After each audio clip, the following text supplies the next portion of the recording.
gli addetti ai lavori, come abbiamo detto in questo workshop un po' finale di questa prima giornata. E quindi io chiamo qui sul palco con me in particolare Alessandro Faccioli di Impresa Pesca di Coldiretti Veneto, Oliver Martini di Confagricoltura Veneto sezione Vallicoltura, adesso poi ci metteremo qui davanti, vi faccio intanto salire, Marilena Fusco della CIA Pescagri, Andrea Fabris dell'Associazione Piscicoltori Italiani, Antonio Gottardo di Lega Coop Agroalimentare, Paolo Tiozzo di Federcoop Pesca e Gianni Stivalla AGC Agrital Veneto, che appunto daranno vita a questo workshop in cui parleremo dell'approfondimento proprio del tema del giorno, quello della pesca e dell'acquacoltura nelle aree lagunari, con le proposte degli operatori, degli addetti ai lavori. Mi metto anch'io qua, immagino, giusto? Sì. Allora, intanto predisponiamo tutto, vi faccio salire e accomodare. Vi chiedo, visto che siete in tanti e abbiamo... Adesso io mi metto anch'io di qui, Sì, ok. Allora, andiamo in ordine. Di Alessandro Faccioli do subito il microfono, che così intanto poi ve lo fate girare. Ok, beh, me mettete lì il microfono in mezzo. Riguarda un approfondimento sulla pesca e l'acquacoltura nelle aree lagunari. Queste sono le proposte degli operatori. Allora, quella è la sedia libera, quindi vengo di là. Molte le tematiche trattate, molti gli autori che sono intervenuti in questa riunione. Sì. Chiedo solo se questa sedia libera mi siedo, però non mi siedo anche, se no pure mi metto qui lo stesso, visto che ci siamo. Allora, abbiamo un microfono, magari lo facciamo girare. Le diapositive, le vedete?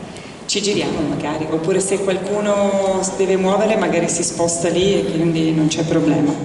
Allora, avete sentito, siete stati presenti all'inizio di questa nostra mattinata, abbiamo fatto un quadro della situazione, abbiamo visto qual è lo stato attuale, quali sono anche le prospettive future e abbiamo detto appunto su che cosa bisogna lavorare.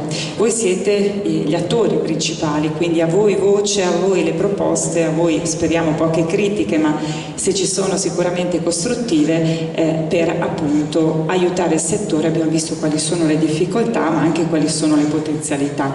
Come avevamo stabilito, vi chiedo una piccola presentazione del vostro piccolo grande mondo, magari molto in sintesi, perché io farei 3 giri di domande un po' sulla presentazione della vostra realtà, quali sono le problematiche e poi chiudiamo con quali sono le prospettive e le vostre proposte. Io inizierei proprio in ordine come vi ho presentato e quindi inizierei con Alessandro Faccioli, Impresa Pesca Coldiretti Veneto. Microfono dov'è? Si sente? Eccoci. Ok, sarò brevissimo, grazie dell'invito. Assessore Corazzari, con tutte queste difficoltà, molte sono state le battute, ma cosa andiamo a fare là? E invece proprio in questi momenti qua, che tutti quanti assieme possiamo trovare degli stimoli, degli spunti per superare queste difficoltà. Coldiretti Impresa Pesca è una delle associazioni di categoria rappresentate in tutto il territorio del Veneto e quindi partendo da Caule e arrivando a Scardovari abbiamo trasferito questi dati al Ministero piano triennale, circa 550 imprese, tra cui reti di imprese, consorzi, cooperative, società agricole, società diverse.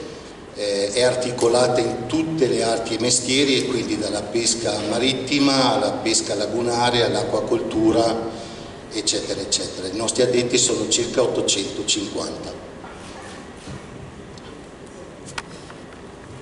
Grazie anche per la velocità. Prego. Buongiorno a tutti, sono Marilena Fusco, sono segretario nazionale di CIA Pescagri. Siamo diciamo nuovi perché Pescagri è nata nemmeno 2 anni fa per volontà di CIA, che era l'unica associazione a livello nazionale che non aveva il settore ittico dell'acquacoltura. Le richieste erano tante nelle nostre sedi a livello nazionale e perciò CIA ha deciso bene di creare questo settore. Noi abbiamo oggi al 90% aziende e imprese di acquacoltura, però la nostra associazione si occupa sia di pesca che di acquacoltura.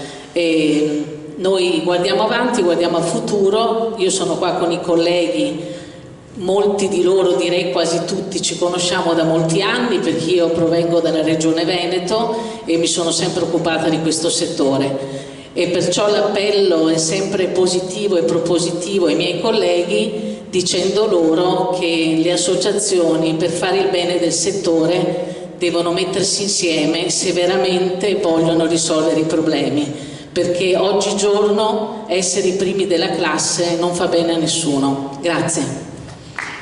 Grazie, sicuramente questa è anche l'occasione. Beh, andiamo pure in ordine, assolutamente. Vi chiedo solo di non stare troppo vicino al microfono perché altrimenti granchia. Tutto qui, perché dovremmo sentirci comunque. Ok, così va bene. Immagino. Assolutamente sì. Grazie a tutti.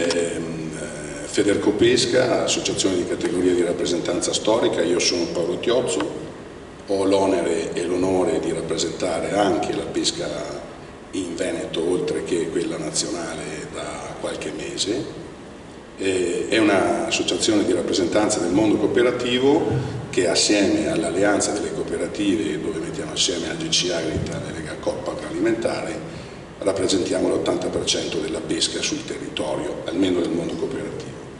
Questa è una realtà. Il Veneto, che più di altre parti d'Italia può dire la sua, perché abbiamo le lagune che a livello del Mediterraneo sono le più importanti, le più coltivate, le più allevate, e da questo ne derivano tutti i problemi conseguenti. Ma credo di avere modo poi di spiegarlo più avanti. Grazie. Grazie mille. Grazie. Andrea Fabris, sono direttore dell'Associazione Piscicoltori Italiani. È un settore che oggi è un po' in parte, nel senso che parliamo di acquacoltura anche in acque interne, acque dolci, e delle valli in cui poi sicuramente parlerà di più Oliver Martini. La cosa importante è far capire che è un settore, quello dell'acquacoltura, in stretta interconnessione con la pesca, è in stretta interconnessione con le acque. Prima si parlava appunto della siccità, e questo è un grosso problema. La cosa importante è far capire che in Veneto è un settore importante e trainante, sia per il numero degli allevamenti, che sono circa un centinaio, in cui si allevano specie molto diverse, da quelle di valle, cefali, branzini, orate, alle trotticolture, allo storione per produrre il caviale, quindi c'è una forte biodiversità. Non è l'acquacoltura norvegese, che è una sorta di monocultura, quindi problematiche anche diverse. 700 addetti che lavorano direttamente negli impianti, più tutta una serie di addetti che lavorano in una filiera che è molto importante. Vi faccio solo due esempi. Legato all'acquacoltura ci sono 121 laghetti di pesca sportiva in Veneto, che sono molto importanti anche per attività ricreative e turistiche, e che si forniscono dei pesci dagli allevamenti. E l'altro settore molto importante in cui il Veneto è al primato nazionale è quello della produzione di alimenti per pesci di acquacoltura. C'è un unico polo nazionale, che è nel Veronese, che ha 350 addetti e che fornisce mangime per pesci tutta l'area mediterranea e anche nell'area balcanica. Quindi in un settore che è molto importante, che ha già un'integrazione di filiera, se poi pensiamo che 12 impianti di trasformazione sono strettamente connessi a allevamenti di trotticoltura prevalentemente. Grazie. Buongiorno a tutti, mi chiamo Martini Oliver, sono un valicoltore, gestisco due valli da pesca, una nel Polesine e una nella laguna sud di Venezia. Rappresento gli altri valicoltori in seno a Confagricoltura, sono consigliere dell'associazione API e rappresento quindi il mondo delle valli. Le valli, qui a Chioggia è facile dirlo, sono tutte quante porzioni di laguna che sono state chiuse dalla libera espansione della marea, quindi vengono gestite e attraverso la regimazione delle acque, e l'attività principale di reddito di queste aziende è data dall'attività di pesca. Ahimè, perché poi parleremo dei problemi che abbiamo. Le valli in Veneto sono circa 40-41 per l'esattezza, rivestono una superficie pari al 30% del totale della superficie lagunare, tra la laguna di Venezia, nord e sud, tra la laguna di Caorle e Bibbione e la laguna del Polesine. Quindi noi gestiamo privatamente, a nostre spese, una fetta di territorio lagunare importante, pari appunto al circa 30%. Sempre in Veneto, e guarda caso all'interno della mia azienda, abbiamo anche una realtà molto particolare, degna di nota, che è una vanotteria a Pila di Porto Tolle, quindi produciamo all'interno di questa vanotteria 20 milioni di avannotti di spigole che li vendiamo in tutto il bacino del Mediterraneo, dalla Tunisia alla Francia, in Spagna, anche in Algeria, in Grecia, in Croazia, insomma un po' in tutto il bacino. È una vanotteria importante, di rilievo, perché attraverso la selezione genetica e la collaborazione con i francesi, che in questo campo sono i migliori, stiamo producendo una spigola riconosciuta a livello europeo quale di ottima qualità. Mi fermo qui, spero di avere occasione poi di vedere le slide che avevo preparato per parlare delle problematiche e ovviamente anche delle proposte. Grazie.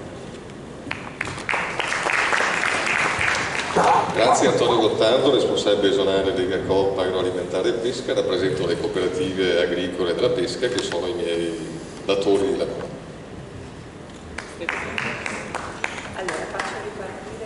Chiudiamo la diretta e passiamo. Faccio ripartire da dove avevamo iniziato, appunto. Abbiamo detto questo è il primo giro di presentazione di chi siete voi, che cosa rappresentate, e ovviamente adesso entriamo nel vivo di quelle che sono le problematiche. Spero che non abbiate un elenco lunghissimo di problematiche, ma ci concentreremo poi anche su quali possono essere le soluzioni e le proposte, appunto, che poi potete lanciare anche all'assessore, appunto, a Veneto Agricoltura e a tutte le altre realtà che abbiamo sentito.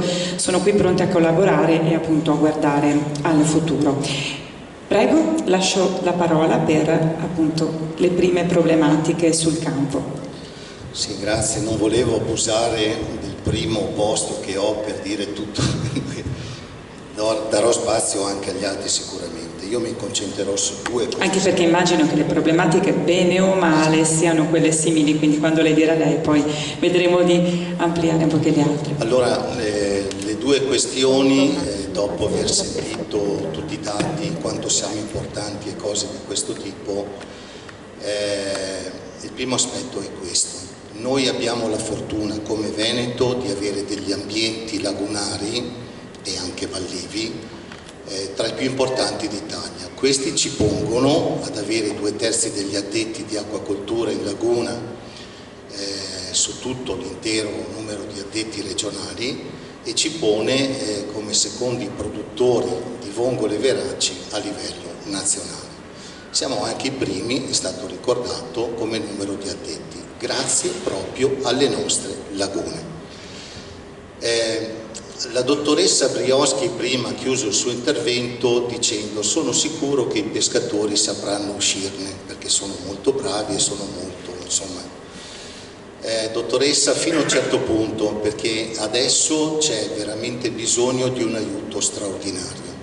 Non so se lei ha letto le rassegne stampe o visto le televisioni, ci sono dei problemi enormi legati al surriscaldamento, alla marinizzazione, allo non ottimale, chiamiamolo così, ricircolo idrico, e ci sono i pescatori che sono disperati perché si forma questa acqua bianca. Ieri era vicino ai punti dove preingrassano le vongole e questo non li fa dormire di notte, per un motivo molto semplice, perché questi comprano ormai il semino piccolo di vongole dal momento che il reclutamento naturale non c'è più, lo devono lavorare per un anno e mezzo e dopo la prima, dopo la seconda moria, alla terza non si alzano più.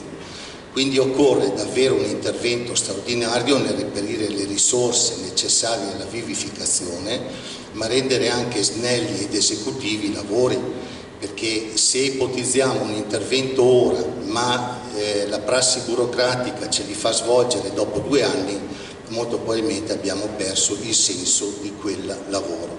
Questi sono ambienti mutevoli che quotidianamente vengono stravolti dalle mareggiate e dall'accumulo di sedimenti. La seconda problematica, mi rendo conto anche divisiva, è quella relativa alla titolarità giuridica degli ambienti lagunari. la laguna di Venezia è demanio marittimo, la Sacca di Goro è demanio marittimo, alcune lagune in provincia di Rovigo sono in proprietà privata. Il fenomeno interessa oltre 1000 ettari. Questi ambienti, come al pari delle altre lagune, sono stati vivificati con fondi pubblici. Ricordo negli anni 85, 87, 88 il PIM, Piani Integrati Mediterranei, che hanno vivificato sul presupposto della demanialità tutti gli ambienti lagunari. Questa è la seconda problematica, e l'ultima è quella di una necessità di adeguare i canoni demaniali in tutto il nostro territorio del Veneto.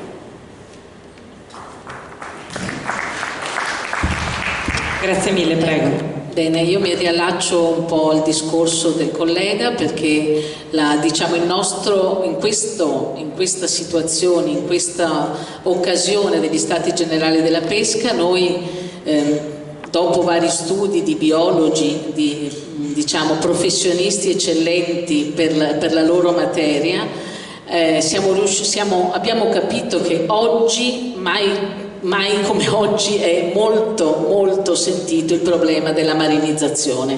C'è l'acqua del mare, la laguna è diventata salata molto, raggiunge più del 30% qui in provincia di Venezia, diciamo nella laguna di Venezia, e forse quasi il 30, il 20-25 nella parte diciamo del Polesine. Oggi è veramente un problema importante, un problema che non si può sottovalutare, perché oltre ad esserci questa problematica della salinità e perciò della marinizzazione, ci sono degli elementi disturbanti che vengono appunto dal mare, come i murici, sappiamo tutti, noi li chiamiamo i garusoli, ecco, in Veneto, anche i bulli per i ciosotti, ecco, che si spostano perché appunto trovano un terreno, un'acqua fertile, e sono dei predatori per le vongole, oltre appunto al discorso della marinizzazione, e questo li porta proprio all'interno della laguna. Gli operatori sono veramente all'osso, c'è una diminuzione del 70-80% dal punto di vista economico, e mentre c'è un terreno fertile, per parlare in termini agricoli, un terreno fertile per quanto riguarda l'eventuale allevamento di ostriche. Noi abbiamo ricevuto in questo periodo delle segnalazioni di produttori, di allevatori che cercano di sperimentare questo allevamento di ostriche, perché c'è appunto una salinità che è favorevole. Però, come voi tutti sapete, se c'è una concessione, se ci sono dei permessi per allevare le vongole, questi non ci sono per le ostriche. Perciò io credo che oggi l'importante sia, io mi appello alle istituzioni intese come regione, provveditorato, genio civile per quanto riguarda altre aree, la sanità. Io credo che oggi bisogna veramente dare una risposta agli operatori e agli allevatori che in questo momento hanno queste grosse difficoltà. Se noi riusciamo a venirgli incontro snellendo la burocrazia, perché oggi quello che blocca tutto è la burocrazia, perché ho sentito l'altro giorno un operatore che mi ha detto che ha una pratica ferma da 3 anni, un allevatore, in un ufficio di Venezia, che è il magistrato alle acque, oggi provveditore alle acque, ma 3 anni. Allora io dico, le risposte possono essere positive, possono essere negative, io non discuto questo, però non si possono tenere le persone sospese 3 anni, persone che fanno questo per lavoro, per vivere e per mantenere le loro famiglie. Io credo che lo snellimento burocratico oggi sia quello che non risolve tutti i problemi, ma può dare ossigeno a questo settore. Grazie. Facendo un po' di sintesi, abbiamo parlato di burocrazia, di cambiamenti climatici, di questioni della proprietà. questione della salinità del mare, abbiamo parlato appunto di marinarizzazione, che cosa c'è altro? Ma io cercherei innanzitutto di uscire da quelli che sono oramai un ventaglio di problemi elencati, andando soltanto a dire che c'è anche della rivalità all'interno delle acque interne tra la pesca sportiva e la pesca artigianale, e lì c'è una proposta di emendamento al Senato che stiamo tentando di, come si può dire, di costruire in maniera tale che ci sia la cogestione tra chi fa la pesca sportiva, ed è comunque una realtà ancorché turistica, e riesca poi a convivere con quella che è la pesca artigianale. Detto ciò, e auguriamoci che poi i lavori al Senato, il tour nazionale porti al buon frutto e accontenti tutti, vorrei andare un po' in controtendenza. Credo che l'uomo in sé rischia di essere presuntuoso, e lo dico con cognizione di causa. Cioè, fare impresa in un ambiente dove l'uomo non lo controlla è davvero difficile, e forse i miei colleghi dell'acquacoltura lo sanno meglio di me, perché hanno un ambiente che riescono a controllare. Immaginiamo di farlo nella laguna di Venezia, cioè dove i cambiamenti climatici piuttosto che le entrate a gamba tesa della natura sconvolgono l'ambiente nell'arco di qualche ora, non di qualche giornata. Che cosa voglio dire con questo? Che al netto che a tutti deve essere data la possibilità di fare impresa, e chi ha un progetto lo deve seguire, lo deve inseguire, ma che tutti i pescatori possono diventare imprenditori, io ho i miei dubbi. Per introdurre che cosa? Per introdurre probabilmente la gestione della risorsa, e cioè, siccome la natura ci dà delle opportunità e le mette dove decide la natura per miliardi di fattori diversi, dovremmo essere in grado di gestire queste aree, e abbiamo alcuni casi di eccellenza in Veneto, forse un po' meno difficili per questioni di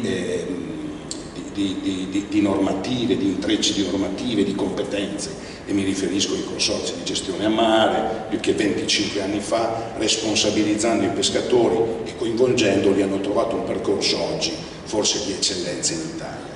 Ecco perciò, per lanciare una proposta, e la carta ittica va in questo senso, cioè la carta ittica crea le condizioni per cui la normativa possa creare un po' quello che sono le esigenze, no, di questo territorio.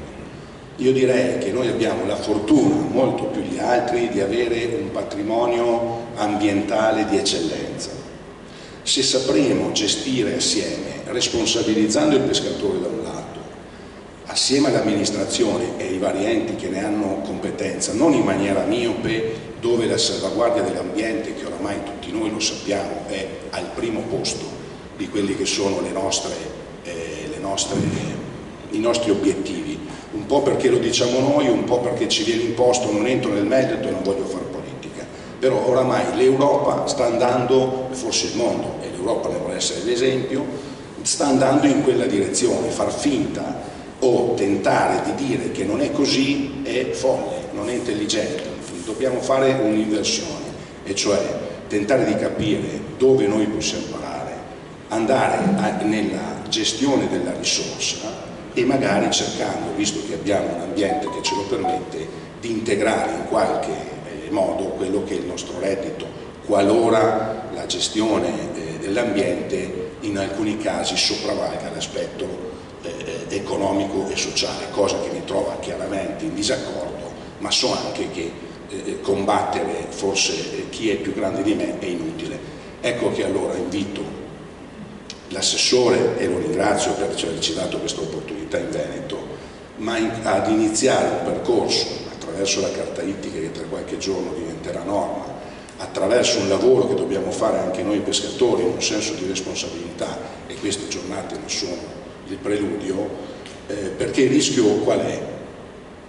Il rischio è quello che ci perdiamo per la strada, cioè la norma non ci permetterà di tornare indietro, e le norme da qui davanti saranno innanzitutto a salvaguardia della risorsa e dell'ambiente. O noi ce la giochiamo lì, o purtroppo tra qualche anno ci ritroveremo qui con molti meno addetti e forse con meno idee.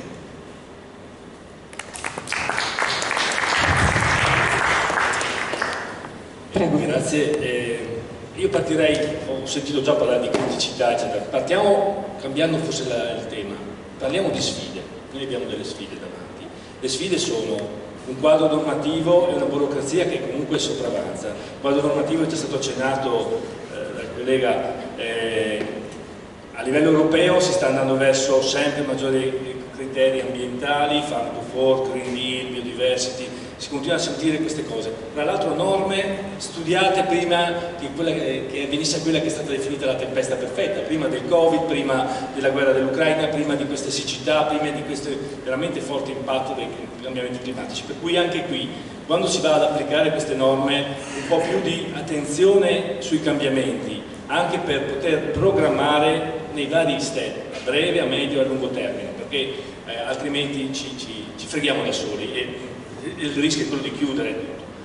Sostenibilità, giustamente sostenibilità ambientale, ne sentiamo parlare tantissimo, sostenibilità sociale è stata definita prima, ma sostenibilità sociale fa sia rima con condizionalità sociale, quindi attenzione a chi opera, ma anche accettabilità sociale, e nel caso dell'acquacoltura questo è un aspetto molto importante.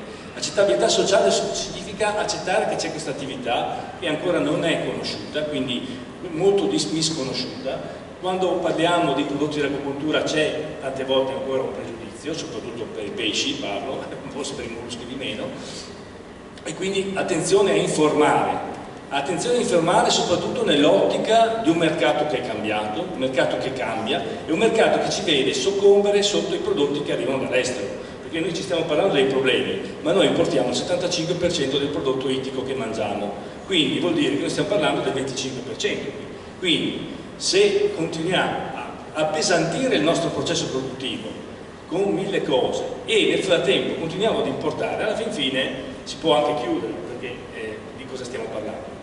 Nonostante, venisse detto prima, abbiamo delle eccellenze, nonostante il valore è il più alto, il valore aggiunto, e noi continuiamo a importare. Questo è un grosso problema legato anche alla competitività, per cui creare un piano, un level playing field si dice in inglese, un piano di competitività, soprattutto anche con quelli che diciamo sono i nostri vicini, sia a livello di regioni, quindi avere una maggiore armonizzazione tra le regioni, sia anche tra quelli che sono i competitors esteri. E vi dico, basta guardare dall'altra parte dell'Adriatico, noi l'acquacoltura siamo fermi al 2010 come numeri, perché sono quelli, non siamo aumentati.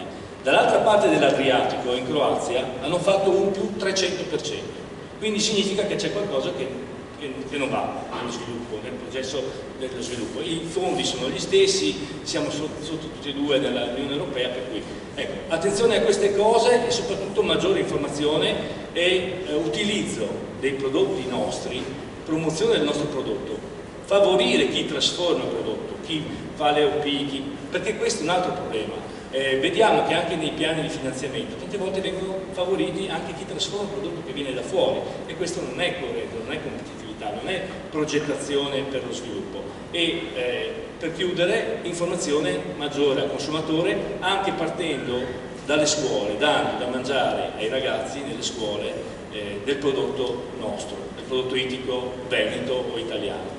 Grazie. Chiedo solo una cosa, giusto per il problema della competitività con i competitor esteri, è solo un problema di processo, un problema di regole? È un problema complesso, molte volte di burocrazia, perché c'è uno studio dell'Unione Europea che dice che in Italia, parlo Italia, non parlo del Veneto, per avere un'autorizzazione a un'azienda di agricoltura ci vogliono 3 anni, in Francia ci vogliono 6 mesi. Già da qui capite quando uno può investire o no, perché mettere un investimento, un'incertezza di 3 anni o metterla di 6 mesi c'è un po' di differenza. Già, solo un esempio. Sì, era giusto, infatti, per burocrazia e poi tanti piccoli balzelli che noi italiani siamo bravi. Siamo bravissimi a crearci. Tra l'altro, appunto, a proposito dell'armonizzazione tra le regioni, venerdì sarà poi l'occasione per fare allargare lo sguardo, appunto, a vedere come ci si può anche armonizzare. Prego. So che ci sono anche delle slide, chiedo quindi alla regia se può indicare il cormorano flagello per le valli da pesca. Chiedo alla regia se per caso ha delle slide. Vediamo se arrivano, se no intanto possiamo provare a... No, è meglio se ci sono le slide, perché ho qui la fortuna di avere l'assessore tranquillo, mi dà il tempo di illustrare illustrargli i dati e anche altri rappresentanti della regione, non di corsa come facciamo quando... Dalla regia mi dicono che non ci sono, possiamo provare a... Vabbè, allora... le facciamo girare così l'assessore... No, braccio, magari dopo gli concedo la copia. Sì. Dobbiamo parlare dei problemi, poco fa i miei colleghi hanno accennato che gestiamo dei territori che ci danno delle opportunità, però dobbiamo essere sinceri, gestiamo anche dei territori che hanno dei problemi che devono essere affrontati una volta per tutte e risolti, perché io rappresento le valli da pesca non hanno mai vissuto come in questi anni un momento così buio. Le valli da pesca fanno dell'attività di pesca la principale attività di reddito e devono poter sostenerla questa attività. Oggi l'attività di pesca all'interno delle valli è seriamente compromessa dalla presenza di uccelli tiofagi, i cormorani in modo particolare, ma anche altri, che non capisco bene per quale ragione sono ancora protetti. Dico che non capisco bene in senso ironico perché anche a livello europeo ne sono dei milioni e si continua a non inserirlo tra le specie non protette.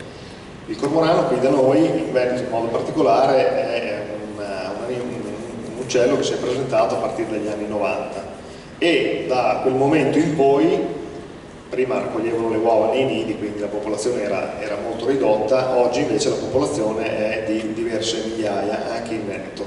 Dagli anni 90 in poi ha sempre stazionato sempre di più nelle nostre zone. Negli anni 90 lo vedevamo soltanto in autunno-inverno.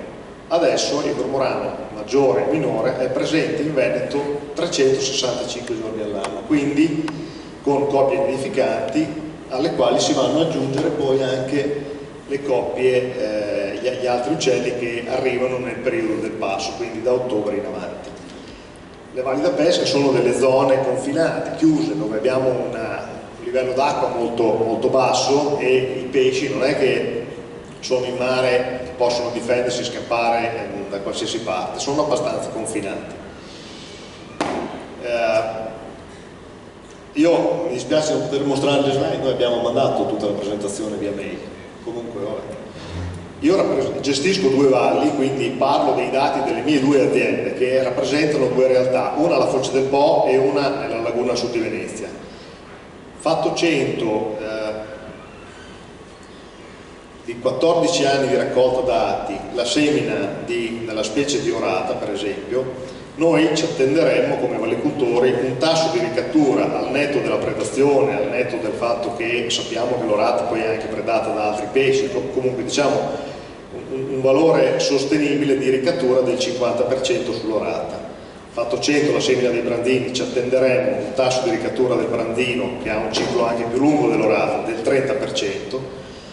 Sul cefalame ci attenderemmo, saremo contenti, quando dico ci attenderemmo voglio dire ci piacerebbe poter raccogliere sui cefali il 5% di quello che seminiamo e sulle anguille il 40%. Sommando i valori attesi di ricattura, quindi il 50 delle orate, il 30 delle spigole, il 5 dei cefali e il 40 delle anguille, noi avremmo ai prezzi medi di vendita degli ultimi anni una redditività per ettaro data dalla pesca pari a circa 1.000 euro per ettaro. Parlo della superficie destinata ad acquacoltura, quindi non parlo dei laghi di caccia piuttosto che di altre zone dove non vi è acqua. Questo valore dei 1.000 euro per ettaro rappresenta un tasso di ricattura di circa 180 kg per ettaro all'anno. Bene. Questi valori non sono valori che mi sono inventato io e perché io ho seminato molto mi aspetto di raccogliere molto, sono valori anche provati dai documenti storici. A fine del 1800 questi valori nelle valli li facevano. Io mi ricordo quello che dice mio padre, nelle valli pagavano il personale soltanto con la pesca delle anguille. Bene, questi 180 kg di pesce che noi vorremmo ricatturare per ettaro sono ridotti in una valle a 65 e nell'altra a 67. 2/3 di quello che noi ci aspettiamo di ricatturare al netto della predazione e quindi della sostenibilità in un ambiente ovviamente naturale e aperto, la predazione è pari a 2/3 di quello che ci attendiamo. Ora, io ho sbraitato tante volte a parlare di cormorani, ma non sono mai stato seriamente ascoltato. Le valli hanno fissi più di 200 addetti con le relative famiglie e nel periodo di pesca gli addetti aumentano. Le valli non hanno mai vissuto un periodo così nero come in questo momento, perché noi 365 giorni all'anno siamo bersagliati e non ci possiamo difendere, perché voi non avete voglia di tirare fuori un piano di gestione serio su questa problematica, scomoda per lei assessore, me ne rendo conto, scomoda per anche i funzionari, però se non lo facciamo, qui si parla di sostenibilità, di pesca sostenibile, eccetera, eccetera. La pesca nelle valli non c'è più, è finita. Le valli stanno smettendo di tenere del personale, pian piano smettono di gestire anche l'ambiente, con conseguenti ripercussioni negative, non positive. Negative sotto il profilo del personale che viene dismesso. Lei conosce benissimo un imprenditore importante della zona di Porto Viro che tiene 2 persone per azienda, non ne tiene 7-8 come era l'organico di 20 anni fa o 30 anni fa, tipico di ogni azienda. Per cui la problematica va affrontata una volta per tutte in modo serio. Gli strumenti legislativi ci sono, bisogna avere il coraggio di farlo una volta per tutte. Non torniamo sui discorsi già fatti e rifatti delle difese passive, perché le difese passive, per quanto mi riguarda, ma non solo a casa mia, anche a casa di altri, sono state messe in pratica tutte. Le difese passive sono utili solo le reti per coprire i canali dove è possibile coprire, ma certamente non possiamo coprire dei 500 ettari di lagune aperte, perché avrebbero anche un impatto ambientale non indifferente. Sono utili nei canali, ma nei canali invece si raduna solo in un preciso momento, cioè in ottobre-novembre. Noi siamo bersagliati 365 giorni all'anno su tutte le generazioni, quindi dai più piccoli ai medi, a quelli che sono ormai pronti per il mercato, fuori nei laghi aperti. Noi siamo come un contadino che semina il grano nel campo e dà il grano pieno di piccioni e corvi che se lo mangiano e lui deve stare lì a guardare, perché non può neanche, non può fare niente. Noi non possiamo intervenire se non con delle difese passive, ma qui il numero è come i cinghiali a Roma, vanno controllati, vanno diminuiti, e se avete voglia di prendere in mano la questione seriamente e quindi fare un piano di gestione, io vi invito non a fare un piano di gestione come avete fatto in passato, a Rovigo sì, a Venezia no, a Venezia sì, a Rovigo no, perché vuol dire che li disturbiamo da una parte e li mandiamo dall'altra. Il piano di gestione deve essere fatto per le aziende che fanno acquacoltura, a mio modo di vedere, ci dovete dare la possibilità di difenderci 365 giorni all'anno, con l'estensione come rafforzativo di questo piano di controllo, per usare una parola soft, ma stiamo parlando di abbattimenti, anche nelle lagune esterne alle valli, nel periodo da ottobre a gennaio, cioè nel periodo di maggior afflusso anche di tutto il contingente migratore che frequenta le nostre zone.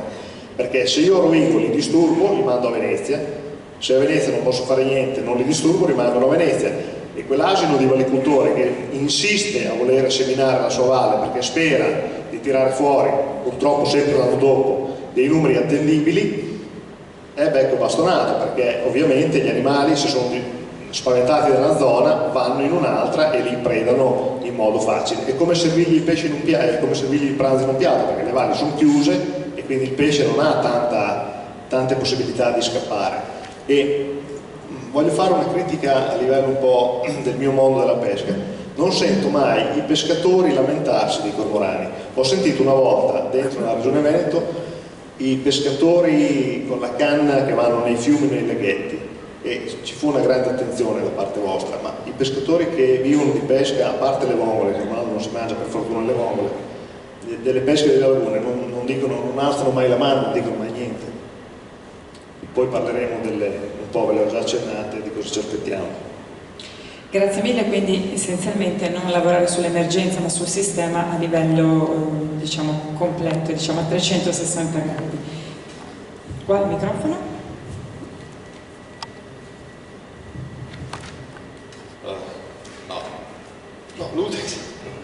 L'ultimo intervento mi porta a evitare. Ne approfitto. Sì, scusi, che magari le slide le metteremo in cartellina stampa e anche online a disposizione di chi volesse fare una riflessione in questo senso, e poi le diremo anche all'assessore, appunto, come aveva chiesto.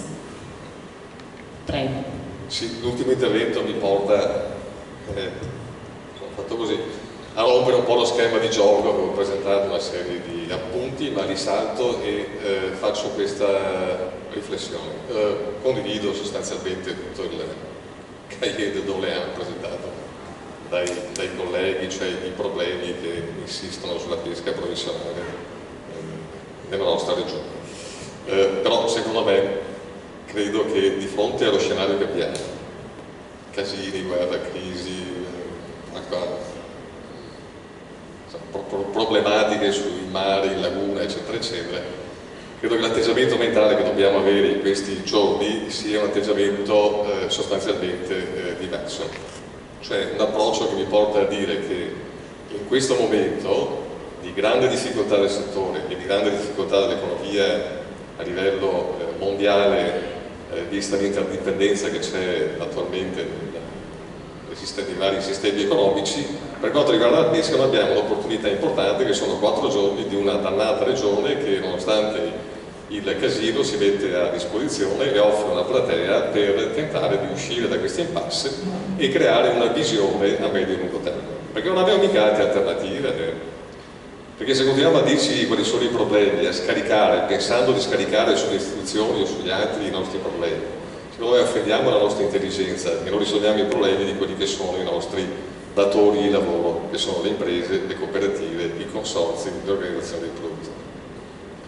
Ci sono 3 scenari, 3 piani strategici su cui si può lavorare. Uno è quello dei piani di gestione che sono stati bozzati e saranno presentati venerdì.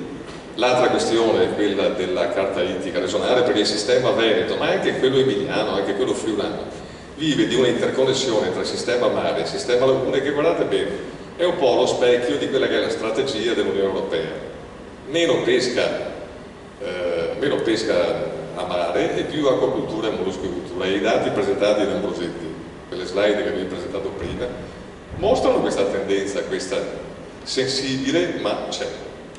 Quindi cosa dobbiamo fare? Cambiare schema di gioco, evitare di fare i cahier de doléances che non aiutano nessuno o rimangono sulla documentazione e sulle carte, e lavorare su questi 3 piani. L'ultimo piano è quello che il sistema della pesca, cioè FEAM, la misura 4 gestita dai FLAC, le strategie del distretto Alto Adriatico devono essere canalizzate su piani di sviluppo, innovazione, sostenibilità, come diceva giustamente Paolo, il collega Paolo prima, e su questo poter lavorare. Vediamo la carta ittica. Carta ittica, ciò era semplice prima con le province. Andavi in provincia, andavi all'ufficio, cercavi di portare a casa il particolare, ma quando prendi tutto e alzi il sistema è evidente che la storicità della gestione della laguna di Venezia e della laguna del delta del Po fanno emergere delle contraddizioni, delle difficoltà che prima non c'erano. Questo è un lavoro da fare, mica semplice, era una banalità. La carta ittica può rappresentare un modello di sviluppo e di rilancio del settore, perché guardate bene, fino ad alcuni anni fa noi eravamo, dopo la Cina, i più grandi produttori e gestori di acquacoltura e molluschicoltura. Non sta andando bene. Nel delta del Po, se non individuiamo un sistema che punti alla semplificazione delle procedure per le attività di nidificazione e di gestione di un'area particolarmente sensibile da un punto di vista ambientale e produttivo, l'ho avuto là come proposta, cioè l'idea di un'autority su quel territorio che accorpi le funzioni con una dotazione organica, con un budget a disposizione, con una capacità di semplificare le procedure, potrebbe essere un'idea su cui lavorare nei prossimi anni. Sulla laguna di Venezia è evidente che c'è una difficoltà gestionale che ha portato alla crisi di questo settore. La carta ittica può rappresentare questa innovazione. L'elemento gli elementi sui quali lavorare nella laguna di Venezia sono molti. È quello della gestione delle risorse, è quella della gestione del territorio, della capacità delle imprese di fare autogestione attraverso sistemi di autogestione, di consorzi, di reti di impresa che possono sviluppare modelli di gestione e di autogestione che possano rilanciare il settore, dove l'imprenditore è vicino all'ambiente e alla produzione. Oppure anche quello di valorizzare le produzioni. Penso un po' alla questione della... Noi abbiamo una cosa che è mondiale, Cioè, penso alla Moega, la butto lì come idea. Abbiamo dei produttori tra Chioggia e sulla laguna di Venezia, ma distribuiti tra Murano, Chioggia, eccetera, eccetera, che portano questo prodotto a un livello di eccellenza e di riconoscibilità a livello internazionale. Cioè l'idea di sviluppare un marchio, che so che quello qui, il consigliere regionale Dolfin, ma anche l'assessorato alla pesca della Regione Veneto, assieme ai produttori, stanno sviluppando questa idea. Passa anche attraverso questo il valore del prodotto, sempre come presentavano la slide prima, non è più il prodotto in sé a generare marginalità, è il valore che l'impresa mette nel prodotto a generare marginalità nei confronti del consumatore. Ecco, se iniziamo a lavorare su questi piani, secondo me riusciamo anche a sviluppare in questi 4 giorni una cultura nella gestione della pesca nel distretto di pesca Alto Adriatico, perché questo è il tema. Anche Bruxelles riconosce che esiste la regionalizzazione e i modelli di pianificazione legati alla regionalizzazione possono aiutare questo settore, perché il tema è, la butto lì ma non come provocazione, so che sono collegati tanti amici dell'Emilia Romagna e anche del Friuli. Non è possibile che alcune regioni che spendono tutti i soldi, per quello dico che l'ultimo intervento mi ha fatto riflettere, impegnano tutte le risorse del FEAMP, quasi tutte, in alcune regioni tipo l'Emilia Romagna, il Veneto, il Friuli, Venezia, Giulia, e adesso di fronte alla difficoltà del caro gasolio Bruxelles mi sblocca i fondi del FEAMP, e alcune regioni che non hanno speso quei soldi, non hanno investito, si ritrovano ad avere una dotazione finanziaria da distribuire ai pescatori molto superiore rispetto a quelli del Veneto, dell'Emilia e del Friuli. E non va mica bene. È un sistema di dumping, si dice, cioè una concorrenza sleale che si crea in uno Stato che è nazionale, quindi quei fondi, dell'appello che faccio anche alle associazioni nazionali tutte, non è di lamentela, ma è quella che questi fondi vengano gestiti a livello nazionale per dare equità e sostegno alle imprese di pesca che sono in difficoltà.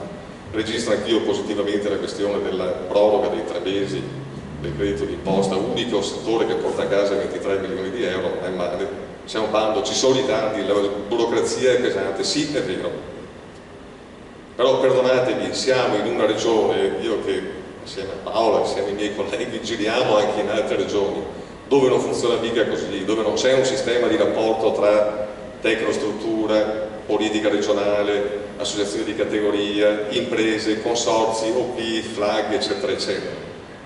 Rimbocchiamoci le maniche, individuiamo una strategia e cerchiamo di canalizzare quelle risorse su quei temi, i piani di gestione, la carta idrica, le opportunità, rilancio della laguna di Venezia che deve passare attraverso quei sistemi e consolidamento e rafforzamento del delta del Po. Solo così la stacchiamo, altrimenti a me di vivere di reddito di cittadinanza o di sostegno a pioggia alle imprese non interessa. Qua ci sono imprenditori, armatori che hanno imbarcazioni che hanno un valore, ma dietro le quali c'è un mondo, c'è una produzione, ci sono dei dipendenti, ci sono degli armatori che non dormono la notte. Il nostro lavoro non è quello di lamentarci nei confronti delle istituzioni e scaricare i problemi dell'altro, altrimenti offendiamo la nostra intelligenza e non facciamo il nostro lavoro. Quindi rimbocchiamoci le maniche e andiamo avanti.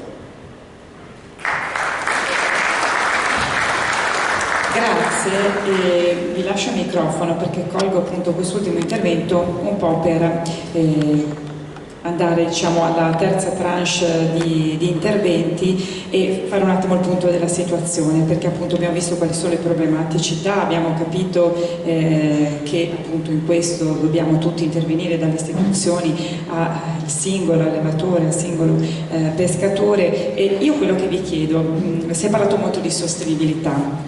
Vi chiedo 2 cose, non ho sentito parlare di nuove tecnologie e di strumentazione a disposizione per migliorare la situazione, e poi appunto ho sentito prima parlare di formazione. Immagino che nella competitività ci debba essere anche questo importante tassello, quella della formazione dei pescatori e degli operatori del settore. E poi ovviamente ho capito, gli strumenti ci sono, devono essere affinati sicuramente, questa è anche l'occasione, questa di questi stati generali della pesca, per fare il punto della situazione e confrontare confrontarsi con le istituzioni, con gli altri partner italiani e anche europei. Quindi chiedo a voi concretamente, come voi dal vostro piccolo, abbiamo sentito che si parla di piccole imprese, come poi sono quelle di tutta la regione del Veneto, vi chiedo se c'è raccordo tra di voi, se c'è questa rete di cui si parlava, queste reti di impresa, perché abbiamo capito soprattutto dopo il Covid che un po' da soli non ce la si fa, quindi un po' con la tecnologia, un po' con la collaborazione, un po' a braccetto con le istituzioni, probabilmente forse si trova il bandolo della matassa con questo vostro settore. Quindi vi lascio il microfono appunto per capire se effettivamente cosa voi dal vostro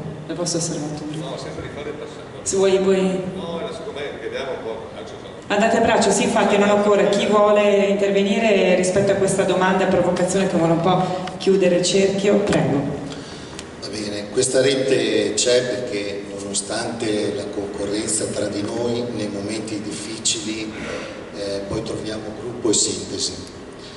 Per Coldiretti Impresa Pesca, assessore, l'importante è collaborare assieme e noi siamo disponibili a lavorare assieme alle nostre istituzioni e la parte importante la fa la Regione del Veneto.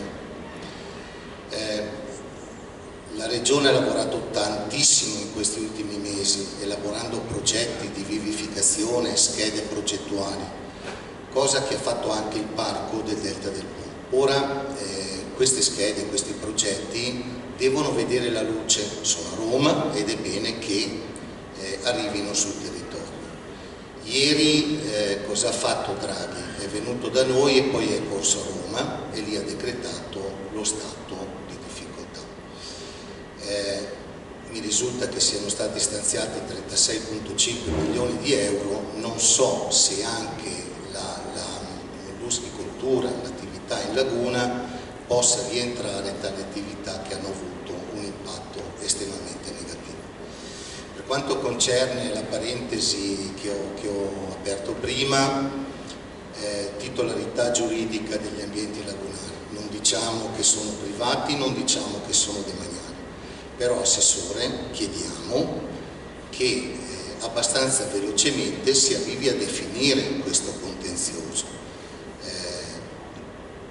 Il fatto che siano dichiarati demaniali mi fa sperare che qualche decina, se non qualche centinaia di posti di lavoro lo possiamo anche creare. Per quanto riguarda la carta ittica, strumento fondamentale. La carta ittica guarda alla programmazione futura dell'attività di pesca e di acquacoltura, ma deve ricordare anche il passato, cioè da dove arriva. E quindi la tutela di coloro che hanno inventato questo mestiere diventa fondamentale, ma diventa fondamentale anche il ruolo dei giovani per il futuro delle nostre attività. Quindi questo ricambio generazionale deve essere valutato con molta attenzione da parte delle istituzioni e per noi la cosa è abbastanza chiara. Nel confermare tutto ciò che è stato fatto, io chiedo alla Regione uno sforzo, cioè che è quello di individuare bene chi sono gli addetti, cioè chi va la mattina a pescare è un addetto, ma chi questa attività non la svolge, valutiamo attentamente come dobbiamo procedere. Chi in passato ha rinunciato a delle concessioni perché non gli servivano, non vorrei ad esempio che venissero a chiedere nuove aree, perché questa prassi mi toglierebbe la possibilità ai giovani che cercano un'occupazione di poterla trovare. I tempi, Assessore, cerchiamo di velocizzare il tutto perché mettiamo in tranquillità coloro che già operano e solleviamo anche coloro che vogliono iniziare questo tipo di attività.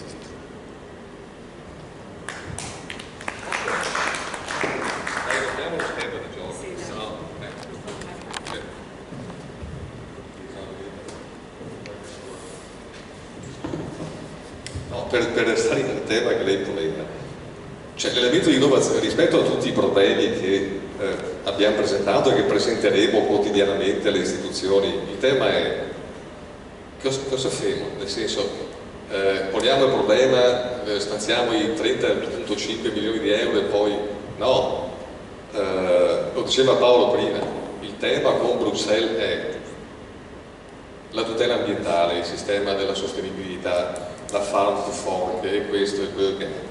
Allora, rispetto a questo nel Veneto cosa possiamo fare a livello distrettuale? Esistono due dannate strutture che gestiscono la misura 4, cioè i due FLAG, GAC di Chioggia e quello di Venezia, che potrebbero diventare con la prossima programmazione del FEAMPA e il prossimo PO, il piano operativo, gli strumenti su cui lavorare per presentare progettualità di innovazione, di sostenibilità, di cambiamenti alle imprese che poi potrebbero diventare elementi su cui investire all'interno del FEAMPA. Cioè abbiamo degli strumenti, e questo per rispondere al tema che poneva lei, per uscire dalla logica, cioè non è che possiamo continuare a dire andando bene così fin adesso, continuiamo ad andare così, no, devi investire su innovazione, sostenibilità, riduzione del CO2, c'è poco da fare. Il settore della pesca professionale in questi anni ha dimostrato con progetti, le reti, i rifiuti, il recupero di rifiuti, adesso c'è la legge, il decreto salvamare che consente una serie di attività, su questo ci dobbiamo presentare, mantenendo la capacità produttiva. Questa è la sfida.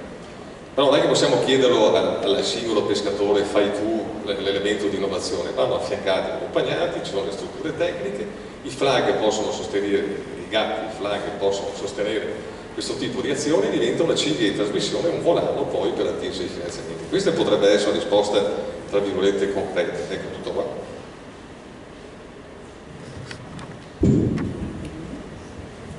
Grazie. Sì, mi riallaccio benissimo che ci siano questa rete tecnica, ma allo stesso tempo è un suggerimento, una proposta, si sta sperimentando anche in altre regioni.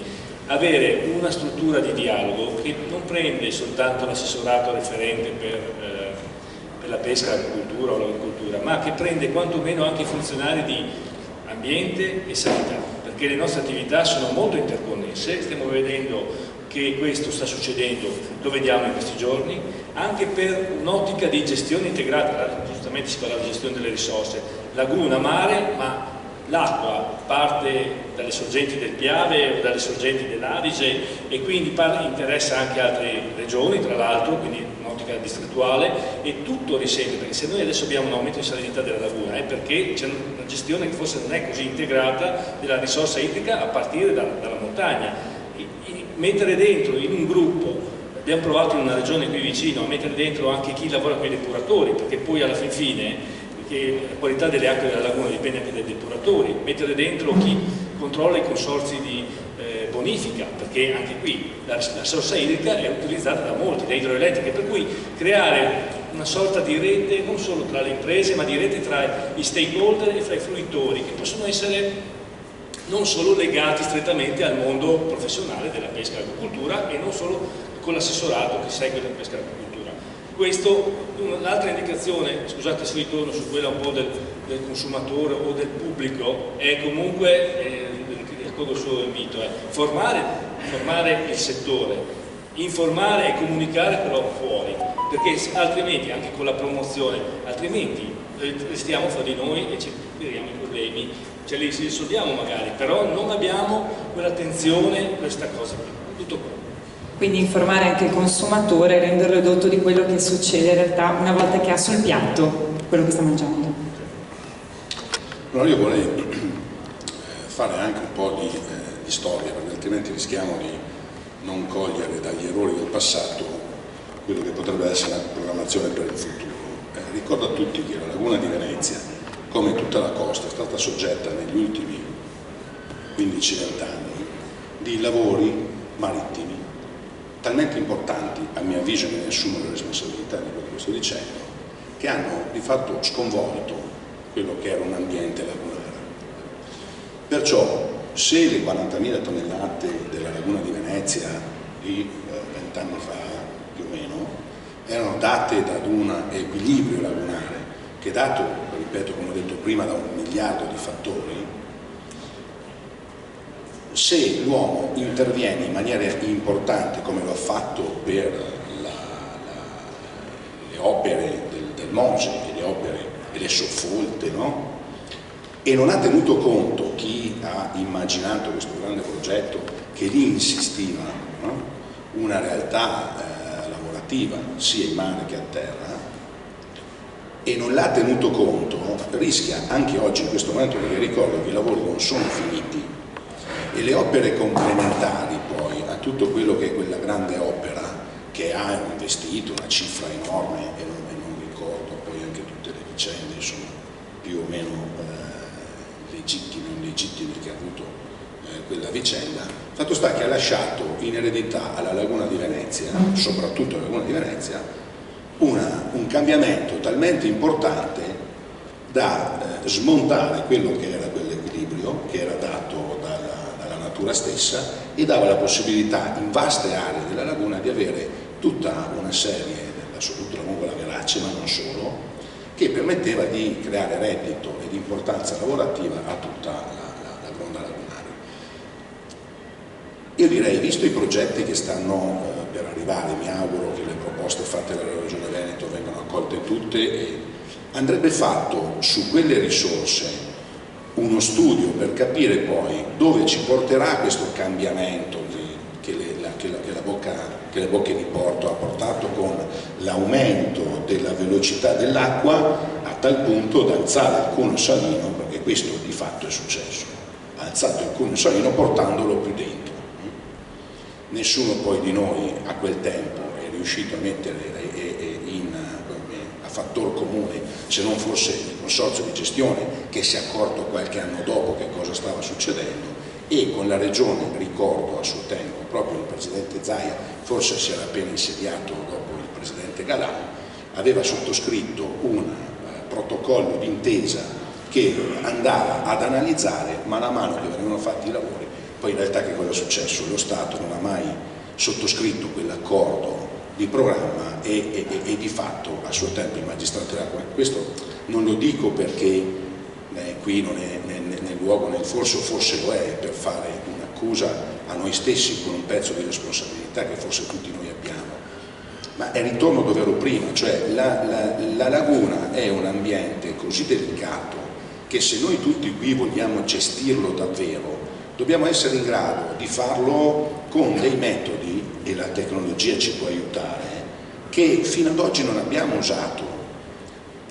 Porto un esempio: il Doge, qualche centinaio di anni fa, a chi piantava un palo in laguna lo imprigionavano, perché palo fa paluo. Noi abbiamo avuto la presunzione di cambiare totalmente la morfologia del territorio di una laguna e con esso tutto l'afflusso idrico in entrata e in uscita, e oggi ci stiamo chiedendo forse perché le vongole veraci ci sono i murici piuttosto che non ci sono più le vongole, forse ai verti una volta c'era il seme, oggi non c'è più. Ecco che forse andrebbe tenuto conto della realtà esistenti quando si fanno lavori di questa importanza, e lo dovrebbero fare chi dall'alto ha forse più responsabilità e più mezzi di noi per valutare il come fare. Alla stessa stregua vanno le lagune dell'Odigino. Se noi non facciamo la vinificazione che va fatta costantemente, se vogliamo mantenere quei banchi e quei dossi, no? dove cambierà, il Polesine negli ultimi 50 anni è cambiato, negli ultimi 2000 anni cambierà, e perciò non potremmo noi trovarci in un luogo che sta giornalmente cambiando. Andrà gestito con un giusto equilibrio, dove l'ambiente va salvaguardato, e dovremmo decidere se in questo ambiente che noi vogliamo salvaguardare il pescatore ci deve stare o meno, perché se la scelta è quella di dare priorità alla salvaguardia di Venezia, lungi da me pensare che la piccola pesca possa essere più importante della salvaguardia, ma sta anche nell'uomo intelligente immaginare di fare progetti così ambiziosi, dove contemplare anche la possibilità di dare alla laguna e all'ambiente una possibilità di lavoro che porta con sé poi la storicità, che porta con sé la possibilità turistica, che porta con sé un sacco di grandi opportunità che, se gestite bene, ecco, allora voglio chiudere con questo, che non è solo un piangerci addosso. l'Alleanza delle Cooperative qui e oggi a mettere in campo tutte quelle che sono le nostre capacità. L'abbiamo fatto all'interno dei nostri presidenti di cooperativa, che non sempre ascoltiamo solo le lamentele, ma tentiamo anche di capire quali possono essere le soluzioni. Sappiamo che non è semplice, perché uno che è impegnato 24 ore al giorno nel proprio lavoro non può essere colui che da solo poi affronta tematiche di questo tipo. Questa è la sede opportuna, mi auguro che in questi 4 giorni poi si riesca ad uscire con della progettualità che riesca anche a coinvolgere figure che qui non so se oggi sono presenti, ma mi dispiace se non sono state invitate, perché credo che chi lavora e fa opere o grandi opere all'interno delle lagune dove noi lavoriamo sia utopia non pensare di coinvolgerlo, perché altrimenti rischiamo di fare i conti senza nostro. Era un po' quello che si diceva di una gestione integrata, allargando poi quelli che sono i soggetti, e oltre alla tecnologia di cui avete parlato io aggiungerei anche la parola ricerca, che è fondamentale anche sulla base di quello che diceva lei. Ricordo di essere uscita a capire, a fare un servizio sugli allevatori di vongole, e mi dicevano, io ho scoperto che i semi delle vongole vengono acquistati in Francia, e io mi sono chiesta ma perché? Come mai? Perché non c'è la possibilità di partire da qui? Io volevo un attimo agganciarmi a quello che hanno detto i colleghi, con i quali sono d'accordissimo, perché le problematiche non è che noi ce le inventiamo o le sogniamo di notte, le problematiche sono davanti ai nostri occhi, al nostro telefono quando suona, nelle nostre sedi quando gli operatori hanno bisogno. Io credo che c'è un punto importante, ed è quello di guardare avanti con tutte le difficoltà che ci sono, anche il discorso di essere che il settore venga interpellato prima di fare delle grandi opere, perché poi al lupo diventa difficile anche rimediare. Ma questo l'abbiamo detto per tanti anni, l'abbiamo detto anche nei tavoli regionali del passato, essere chiamati prima che vengano fatti dei lavori che sono quasi sempre devastanti per il settore. Ma a parte questo mi premeva dire una cosa: io credo che oggi il settore chieda ascolto, collaborazione, formazione. Noi come Pescagri stiamo organizzando da settembre in poi dei corsi in tutte le regioni per gli operatori, ma dei corsi a livello, come diceva la dottoressa, a livello scientifico, perché a volte ci sono delle cose che a noi poveri mortali sono sconosciute, ma ci sono dei fiori di professori, biologi che possono spiegarcelo, e questo fa parte un po' dell'umiltà di metterci all'ascolto di chi ne sa più di noi. E un'altra cosa importante, io credo che bisogna mettere davanti, l'ho detto anche poco fa in un'intervista, ricordarci sempre che dietro ci sono le famiglie, e perciò ogni operatore, ogni allevatore ha dietro una famiglia, e se vogliamo che i loro figli non abbandonino questo settore, dobbiamo dare loro la possibilità di proseguire con l'attività del loro padre, del loro fratello, della loro famiglia. Io credo che questo sia oggi importante, perché se vogliamo mettere freno a questa debacle economica dobbiamo far sì che i giovani restino nel settore. Io non so se questo è l'ultimo intervento prima della chiusura, perché a questo punto faccio anche dei ringraziamenti, così poi lascio la parola. Allora ringrazio innanzitutto la Regione Veneto, l'assessore Corazzari, che è sempre disponibile quando abbiamo un quesito oppure abbiamo un problema. Lui ci ascolta la Regione, ma credo che anche a volte la Regione non possa fare miracoli, perché anche lei ha dietro magari delle problematiche anche a livello, diciamo, governativo, a livello politico. Comunque, per quello che può fare io li ringrazio veramente molto. Ringrazio Veneto Agricoltura, sempre preziosa, anche con i loro dati che ci inviano in modo puntuale. E ringrazio veramente di cuore anche la persona che rappresenta Pescagri qui in Veneto, perché io sono nazionale ma sono di Chioggia e perciò vengo investita con molto piacere nell'essere in questa città, Ringrazio Mauro Mantovan che rappresenta Pescagri Veneto, il sindaco Aldino che conosco da anni e che mi fa piacere il tuo incarico, ti faccio un in bocca al lupo perché comunque è un incarico molto, molto laborioso, e Marco Dolfin e tutti quanti voi che spero di tutti i nostri colleghi di aver dato a voi anche delle risposte, ma più che altro guardare avanti ed essere propositivi con la speranza che le cose migliorino, ma dobbiamo metterci anche noi la nostra buona volontà. Grazie. Grazie, il microfono qui che... Prego. Allora, due cose. Lei prima ha detto ma le vongole arrivano, il seme arriva dalla Francia, aggiungo anche dall'America, non ce lo possiamo fare noi. Sì, noi in Valle Cazzugliani abbiamo 2 impianti, 2 avannotterie, una qui nella Foce del Po dove continueremo a fare avannotti, l'altra invece a Monfalcone, quindi in Friuli, dove abbiamo una salinità più costante e stiamo da 2 anni sperimentando la riproduzione della vongola, quindi per fare del seme. Il signore prima parlava, non ci dobbiamo piangere addosso, dobbiamo investire, dobbiamo fare ricerche eccetera, noi lo stiamo facendo, quindi è una critica che a me non appartiene, lo stiamo facendo da un lato sul fronte vongole perché crediamo che se riusciamo a riprodurre il seme, ma sia una cosa molto importante, è molto più difficile di quello che pensavamo e qualcosa sappiamo di acquacoltura perché nell'impianto di Monfalcone riproduciamo rate, quindi facciamo alghe, abbiamo tutta la catena alimentare che serve anche alla vongola, ma è molto più complicato di quello che pensavamo, stiamo facendo degli investimenti molto importanti. L'anno scorso avevamo ottenuto anche un buon risultato, però purtroppo l'esperienza non si compra e l'abbiamo pagata perché le abbiamo perse tutte nel mese di agosto. Quest'anno speriamo di non perderle, qualcosa abbiamo, quindi su questo fronte voglio così dire che noi nel nostro piccolo ci siamo.